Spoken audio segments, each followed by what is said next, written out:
Всем привет! Вы на канале Про Хобби, меня зовут Ник, и это наша рубрика о настолках. И сегодня мы расскажем вам об игре, которая еще не вышла. Нам попалась в руки одна коробка такой игры, точнее даже две. Одна на русском, другая на английском. Eternal Battle от Poison Studio. Игра еще не издалась, и то, что вы видите у меня под рукой, это бета-версия. Когда я открою коробку, я думаю, вы согласитесь со мной, что редко, когда бета-версии бывают настолько достойно сделаны. Eternal Battle — это кооперативная тактическая игра с ролевыми элементами, и это не просто слова. Авторы озаботились тем, что создали собственные миниатюры, нарисовали свыше сотни артов и даже сделали объемные препятствия для игры. Но заинтересовало меня не это, или не только это. Дело в том, что нам обещают игру с нелинейной сюжетной кампанией. Это означает, что вы не просто будете проходить миссию за миссией, прокачивая своих собственных героев. Дело в том, что нам обещают, что действия ваших героев повлияют как на исход кампании, так и на ее течение. Разберем эти утверждения поподробнее. Так ли все чисто в этих обещаниях? Откроем коробку.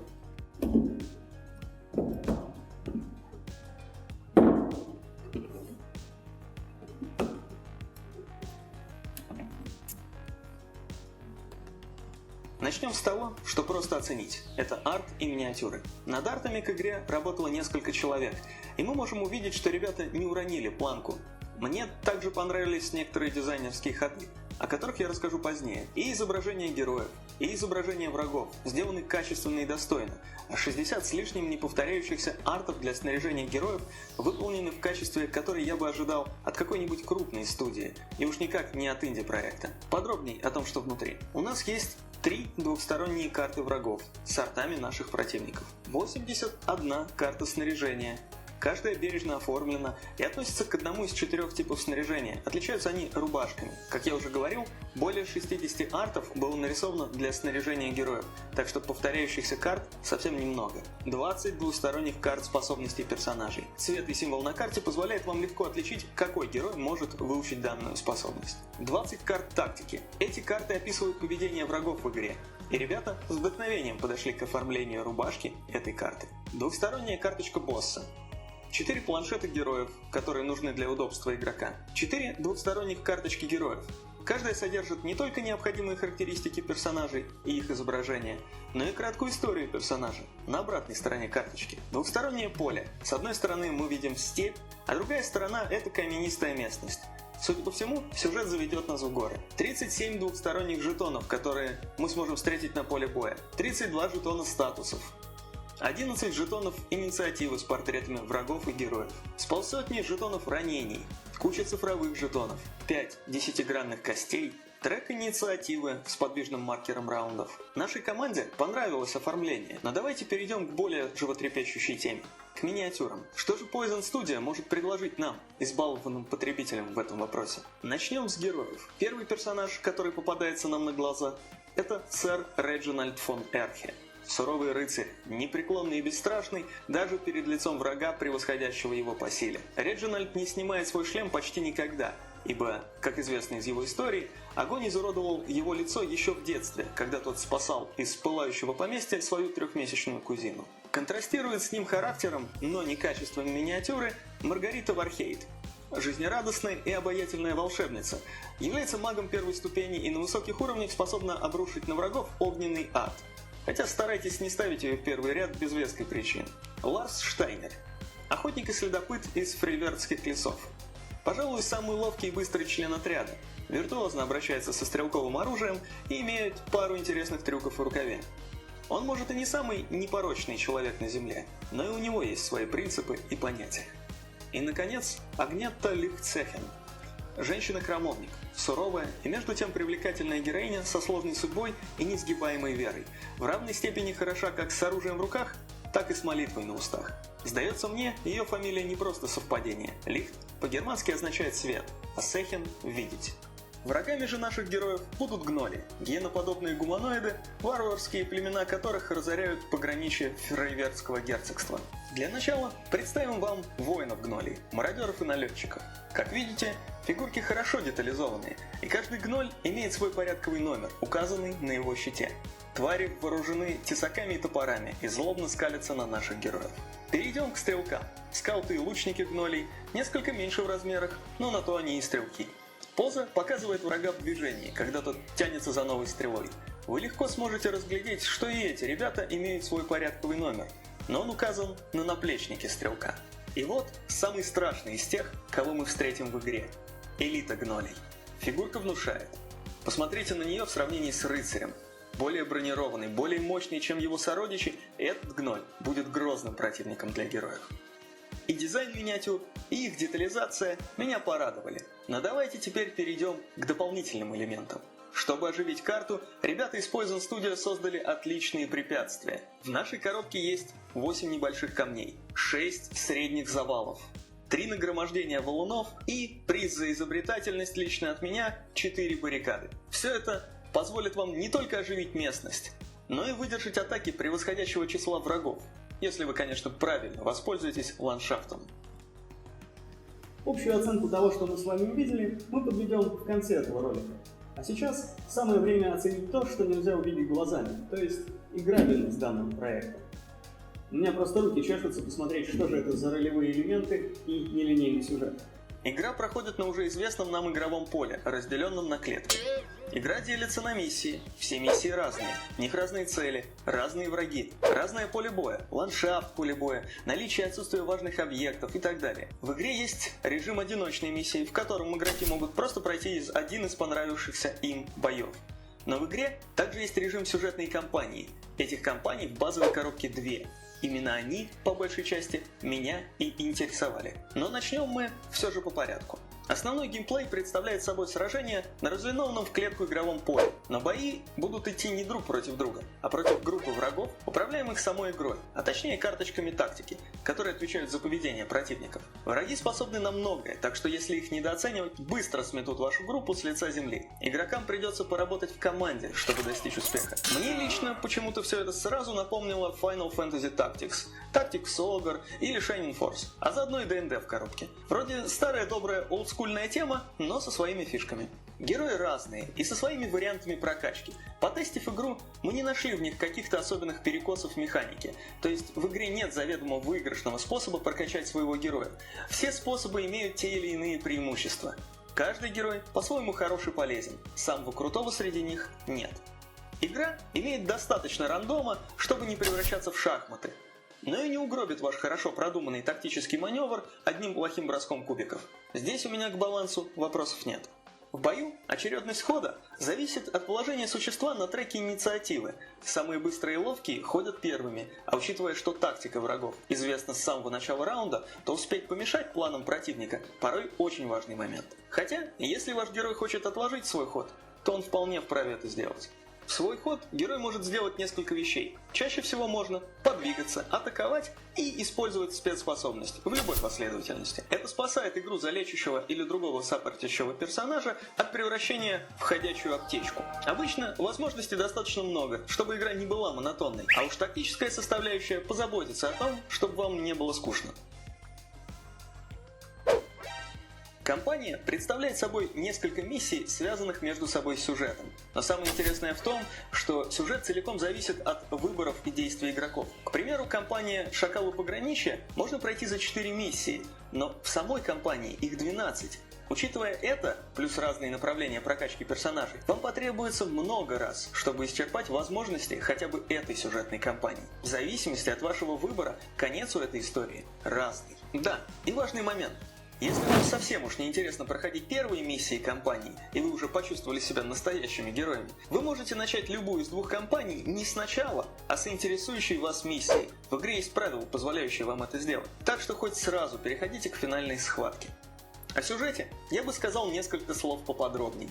Для тех, кто не хочет в него вникать, никакой необходимости его читать нет. Вы можете также наслаждаться игрой без того, чтобы забивать себе голову. Но если вам интересно, то вы получите массу удовольствия в течение кампании, наблюдая, как ваши действия влияют на происходящее. Две кампании, Герои по найму и Шакал у пограничья, очень сильно отличаются между собой по повествованию и по геймплею, и по размаху. Если в Героях история рассказывает о маленькой деревушке, подвергающейся атакам гнолей, о мести, о долге, о доблести в масштабе маленького села, то «Шакалы» повествуют о миссии настолько важной, что от ее исхода зависит благополучие целой страны. Это история о героизме и самопожертвовании. Если в героях персонажи между миссиями могут наведаться в магазин, закупиться зельями у местной травницы, то в «Шакалах» вас ждет нон-стоп гонка со временем и сплошной экшен. Что ж, о игре мы вроде как рассказали. Но прежде чем мы подведем итоги, я хочу вам показать создателя этой игры. Мы взяли у него интервью. Здравствуйте, Дмитрий. Боже мой, эта игра сделана в России. Как вы это прокомментируете? Я отстал от жизни или вы первый, кто в нашей стране отважился сделать игру с собственными миниатюрами? Я, конечно же, не первый, кто в нашей стране делает игры со своими собственными миниатюрами, но поверьте мне, это совсем непростое дело. Как вообще вы пришли к идее создания игры?